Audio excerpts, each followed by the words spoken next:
Welcome to the Unity of Olympia podcast. Well, welcome everybody. Thank you so much for having me back to talk. Thank you, thank you, thank you.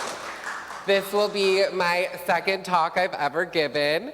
I am a little nervous because in the industry we call this, or it has the potential to become what we call a second show slump, which is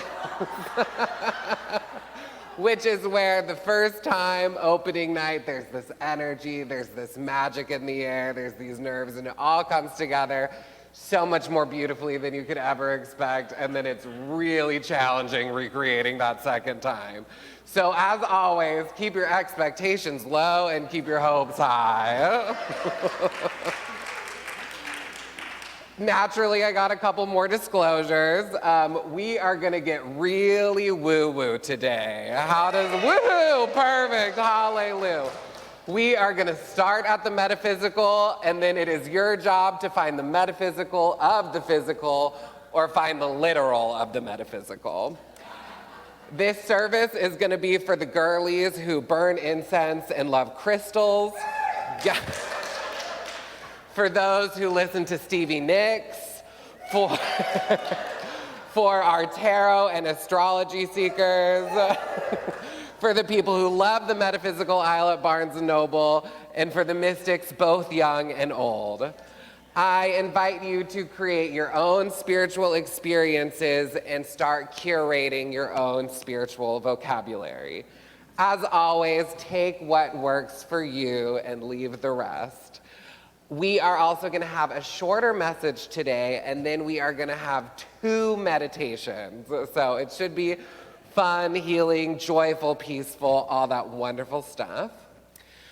I would like to start with some audience engagement. I have a couple questions for you, a little icebreaker if you're into that and brave enough.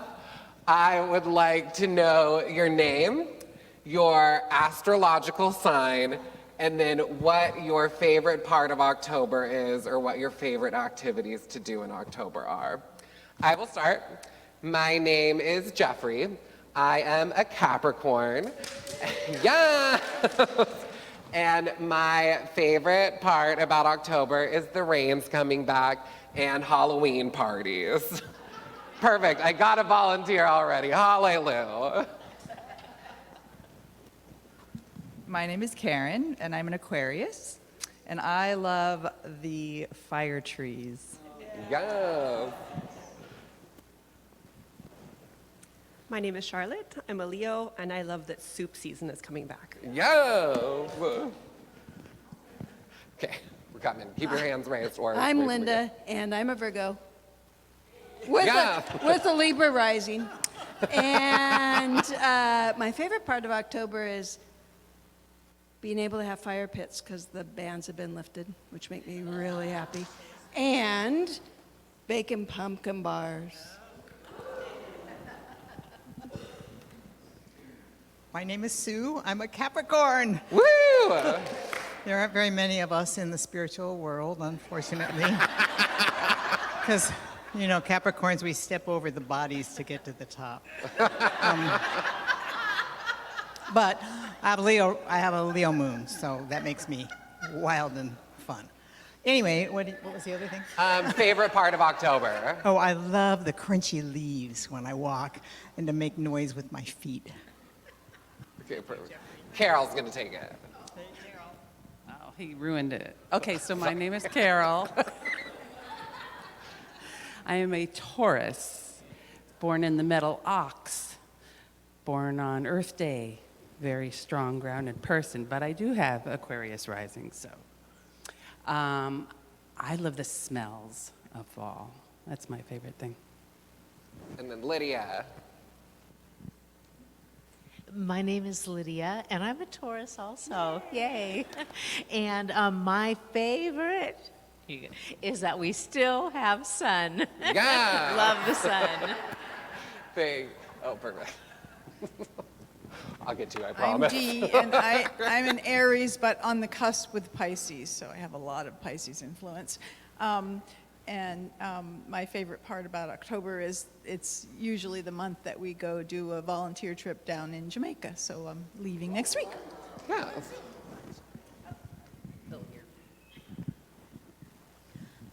I'm going to remain seated because it's hard for me to get up. My name is Laurie. I am a Sagittarius rising, Aquarius moon. My favorite part of October, well, all of those are great that people have said, but right now I am working out at a corn maze, and I am really enjoying the energy of the people at the pumpkin patch corn maze. And I'm working with teenagers. And I'm the grandma out there. Anyway, it's fun. Here you go. Gorgeous. What pumpkin patch is it? Rutledge. Oh, perfect. Hi, I'm Glenda. I'm emotional tech support. Yeah. So I'm going to be putting a tag on, so before and after services you can come to me for emotional tech support. But I'm a Leo, and my favorite part of October is the fact that being Glenda the Good Witch, making the magic happen, October is, it's like the veil between worlds is a lot thinner, and so October is one of the best months when you want to make changes to your life, because the transurfing to a new reality is a little easier in October because the walls are a little thinner. So that's my favorite part, and that's the woo-woo, huh? Exactly. You already got a couple of my references. Okay, we'll do you, and then probably got to move on. Good morning. My name is Sandy, and I'm a Leo, so please pay attention to me. My favorite part of October is colors. Love the colors. Thank you. My name is Jan, and I'm an Aries. And my favorite part of October is walking in the woods and seeing all the beautiful colors. And yesterday, I had that opportunity to do that in one of my favorite places. And what I missed, though, was some friends walking in the water. Yeah. Awesome. Thank you all for being brave and sharing. I wanted to incorporate a little bit of astrology because I'm a millennial, and we don't see a whole lot of millennials or Gen Z in church too much. And I think a lot, organized religion doesn't typically resonate too much with my generations. But my generations are very spiritual, and I truly believe the future of religion and spirituality is going to come more from astrology. And look at how excited everyone was to share their astrology signs. And good job, Lori, for knowing your big three. Proud of you. I have a little note in my phone that says what my big three is. And if you don't believe me, I challenge you to call your children or grandchildren this week, ask about their star chart, and see how excited they get to explain it to you. For as long as I can remember, I have been obsessed with witches and magic. From Glinda, the Good Witch in The Wizard of Oz, Samantha in Bewitched, Sabrina the Teenage Witch, and Harry Potter. As a child, I always knew that I was full of magic. I just wasn't sure how it was going to present in my life. I couldn't wiggle my nose, so I knew it wasn't going to be like Samantha in Bewitched. I was so devastated when I turned 11 and I did not get a letter to Hogwarts like Harry Potter. And by the time I had turned 16, I had a little bit more of my feet in reality, so I wasn't too shocked on my 16th birthday when I didn't wake up with magical powers like Sabrina the Teenage Witch, but was still a little disappointed. However, growing up in Unity, I already knew that magic is all around us and magic is already deep within us, even if it's not as obvious as on TV and in the movies and in the books. So I want to talk a little bit, or we talk a lot about the metaphysical interpretation of the literal, but we rarely talk about the metaphysical and then look for the literal or the physical interpretation of that.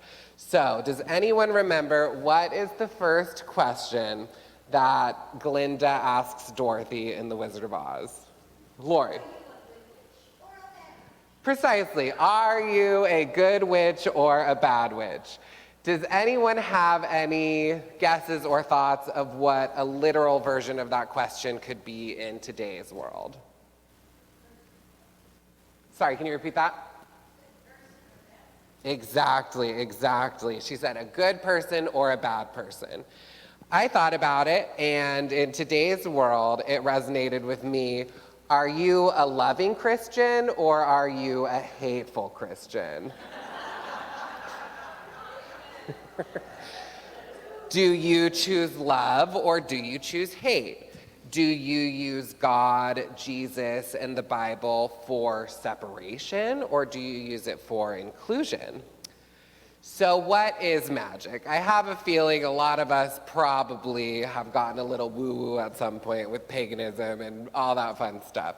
So this is my absolute favorite book. It is called Earth, Air, Fire, and Water by Scott Cunningham, who's a very famous metaphysical author. It is, as you know, the Bible doesn't resonate too much with me, but this book for sure does. I read it the first time when I was in junior high, and it was the first metaphysical book I read on my spiritual journey, and I come back to it all the time. It's so good. So in the intro, I'm going to do a little reading. This is magic. A figure moves between tangled trunks, seeking the clearing. Soon the ancient oaks part to reveal a stream. The woman kneels on the stream's grassy bank and places her hands onto the ground. The steady pulse of the earth's energy comforts her. She gathers single strands of emerald-hued grass, thanking the plants for their sacrifice. When she's collected 13 strands, she holds them between her palms and is still for a moment. She closes her eyes. Her lips move. Wind tugs at the woman's sleeve as her face tenses. Internal forces make her shoulders tremble. Rising to her feet, the woman tosses the grass into the air, sending the energy she's raised with it. The grass catches the breeze and sails over the stream. It lands on the far bank, and the woman senses its power flashing into the ground, putting her energy into motion. It's over. She lies on the bank, feeling the sun heating her, the breeze cooling her, and the earth supporting her. The trickle of water from the nearby stream lulls her into a peaceful reverie as she recalls her simple actions and the power that they have aroused. She gives silent thanks. Rising from the stream bank, the woman again walks through the trees and returns home from the park. The sun has stained the western horizon a vivid red by the time she greets her cat, grabs a book, and reads by the fire, satisfied that her healing spell has been successful.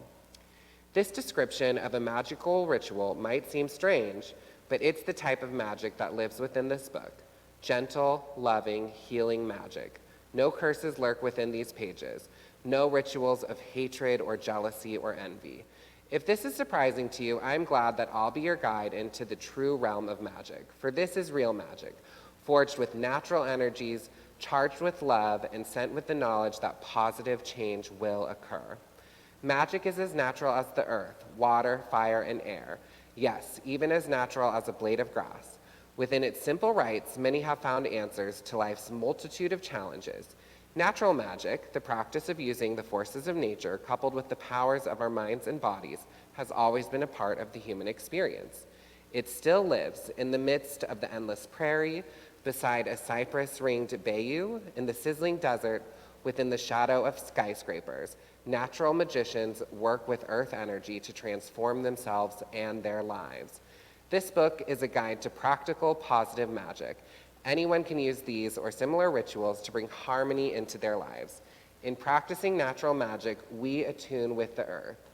Far from being a lofty spiritual pursuit, magic is a means of joining with the earth and using our powers in common to create a brighter future for both ourselves and our planet. Walk lightly, breathe deeply, harm none, and discover the wonders that magic has to offer. Many of us actually practice old techniques, old magical techniques, without even realizing it. Have you ever thrown a coin into a wishing well? Have you ever wished upon a star? Do you look at the clouds and see images? All of those are forms of magic. Have you ever gone to the mall or to a busy store and affirmed that you were going to get a really good parking spot and then you got it? Magic. Have you ever thought of a person and then they randomly called you? Magic. Have you ever listened to the radio and wanted to hear a certain song only for it to play next? Magic. Magic is a form of prayer. Magic is an affirmation. Did you know that abracadabra is a real word? Abracadabra is an ancient Aramaic word, and it translates to, I create as I speak. Abracadabra, I create as I speak. Sounds an awful lot like the law of mind action, right? Perfect. Magic is ritual. Magic is zeal, because zeal is defined as great energy or enthusiasm in pursuit of a cause or an objective. Magic is a form of prayer that engages us mind, body, and spirit, because I believe when we engage mind, body, and spirit is when we truly start progressing towards nirvana. So, my personal spiritual, ritual, magical outline is this. It begins with setting an intention. This begins when you start thinking about your intention or thinking about your goal, not just when you go into this space to make your affirmations. If you tend an altar, it is best to complete your ritual there. But if not, any place where you pray or that you find sacred works best, be that your bedroom, a table, your yard, the garage, somewhere in the forest, somewhere on the shoreline, etc. When you do decide to begin, you'll want to take some deep centering breaths to center yourself, and you want to move deep into that heart space where you feel that sacred connection the strongest. You want to invite in your spirit tribe. I had a teacher who taught me that God is a prism, and when light shines on it, it refracts into thousands of different colors. So one thing I struggled with growing up in Unity and getting more into the metaphysical side of things is we in Unity there's only one presence, only one power in the universe and in my life. So in other religions where there's a god and a goddess, or Hindu religions where there's Ganesha, all those other ones, and Buddha, and there's just so many different faces of God and so many different angels, so many different saints, that I feel like is a perfect metaphor for seeing them all as God. And seeing all of us as God, seeing all of us as those lights shining off that prism. So I encourage you to kind of create your own spirit tribe. It can be as simple as just God, divine spirit, energy source. Mine personally is the elements, earth, air, fire, water with God. But I encourage you to find angels, find saints, find gods, goddesses that you like working with, and meditate on them and include them in your spirit tribe. After you invite your spirit tribe, you are going to want to raise some energy, which this is usually done by speaking. Usually I like to prepare some words to say. I like to write a poem. I like to find a poem to read. I like to find other people's words to read, whatever feels good to you. You can also just say whatever comes to mind in the moment, and also you don't even actually have to say anything if that feels uncomfortable for you. You can just think really hard. After you raise your energy, you are going to want to release your energy, which is usually done through action. For me, some powerful tools for that are lighting a candle, tying knots into string, writing words, drawing symbols, drawing pictures, singing, dancing. And again, if none of that feels comfortable to you, you can just think really hard and visualize that release. After you've done that, you're going to want to thank your spirit tribe, and then you're going to want to end with a little celebration. So get yourself a little treat, Have a little piece of cake, a little piece of pie, whatever sweet treat you like. Have a cup of tea or some other fun bev that resonates with you. Why do you guys think I wanted to talk about magic and witches today? Because it's Halloween. It's the spooky month. So Halloween has its origins in the ancient Celtic festival Samhain, which is usually celebrated around October 31st. It marks the last harvest and the beginning of winter. It's believed at that time that the veil between the living and the dead is at its thinnest, allowing spirits to roam the earth. People would celebrate Samhain with feasts, bonfires, they would connect with their ancestors, they would honor the deceased, and people would dress in masks and costumes to disguise themselves from wandering spirits. This practice influenced our modern tradition of Halloween costumes. When the Romans conquered Celtic territories, they incorporated some of their traditions. Later, in the 8th century, Pope Gregory III designated November 1st as All Saints' Day, a time to honor saints and martyrs. The evening before, October 31st, became known as All Hallows' Eve, which eventually morphed into Halloween. As it spread, Halloween absorbed various customs from different cultures, including the practice of trick-or-treating and the use of symbols like pumpkins and ghosts. Today, it's a blend of ancient traditions and modern festivities celebrated with costumes, parties, and other fun activities. So I have another book with another little reading. This one is called Wicca, Wheel of the Year. It is about the pagan holidays. There are 8 holidays that are all attuned with the seasons of Earth. We have the 4 main ones, which are the solstices and the equinoxes: winter solstice, spring equinox, fall solstice, or fall equinox, and then winter solstice. And then in between every 6 weeks is the midpoint, which is another holiday. And so we're at one of those midpoints, which is where it's starting to feel less like summer and early fall and more like winter. So this is a little reading that explains some of the metaphysical behind Samhain. The name Samhain has been translated from Old Irish as summer's end, and this date marked the beginning of the dark half of the year in the ancient Celtic world. This is the 3rd and final harvest festival, the time to stock the root cellars with the last of the winter squashes, turnips, beets, and other root vegetables, and to dry the last of the magical and medicinal herbs for winter storage. The fields are now empty of their crops. The once green meadow grasses are dying back to gold and brown, and the leaves have peaked and fallen, leaving the trees bare and stark against the graying skies.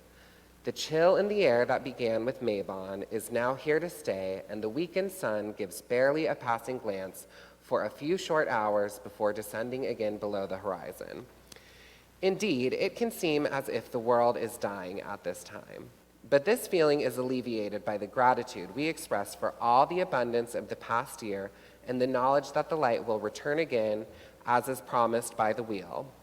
The perpetual life, death, rebirth cycle is characterized by both the god and the goddess at Samhain. In his sun aspect, the god has aged considerably since Mabon.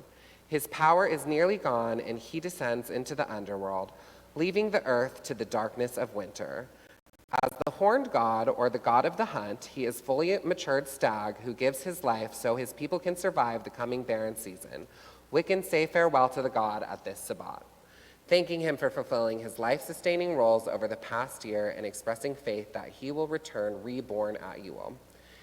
In many traditions, the goddess is said to be mourning the god at this time, yet she too knows that he will return as she is now in her wise crone aspect. From the aged crone, we learn that death is part of life and that the old must be released in order for us to learn, grow, and birth new manifestations. It is interesting that the goddess herself never dies, since the earth remains steadily present throughout the year, no matter where the sun may be. Yet she represents death and life simultaneously. She is both the crone and mother-to-be of the new god.